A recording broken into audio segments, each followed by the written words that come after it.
लोणावळा ते खोपोली फाटा बायपास जो सरळ महामार्ग मुंबईकडे जातो, तर एक रस्ता पेणकडे जाणारा आहे जो औद्योगिक क्षेत्रात जातो. तेथेच महामार्गाला लागून धोकादायक गटार आहे जे पाताळगंगा नदीला मिळते. अगदी रस्त्याला लागूनच रिक्षा स्टँड देखील आहे.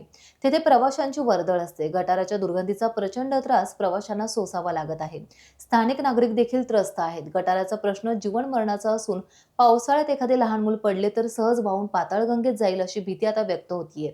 वाहतुकीसाठी सुद्धा या उघड्या गटाराचा अडथळा निर्माण होत आहे. त्यावर नगरपालिकेने त्वरित कारवाई करून स्लॅब टाकावा, जेणेकरून प्रवाशी आणि नागरिकांना त्रास होणार नाही, अशी मागणी स्थानिक जनतेतून आता केली जात आहे.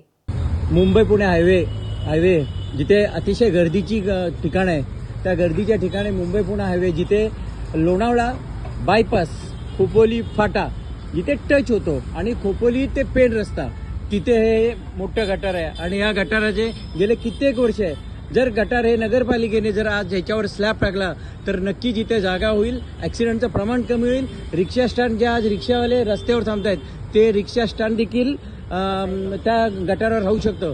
कारण असंच एक 5 वर्षापूर्वी एक फार मोठा ॲक्सिडेंट होऊन एक कंटेनरच्या खाली पूर्णपणे लोकांचा चुराडा झाला होता.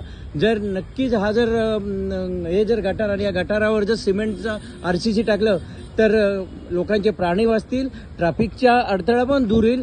माझी एक मागणी आहे नगरपालिकेला की कृपया लवकरात लवकर हे काम केलं तर लोकांचे फार आशीर्वाद आपल्या पाठीशी लागतील. धन्यवाद.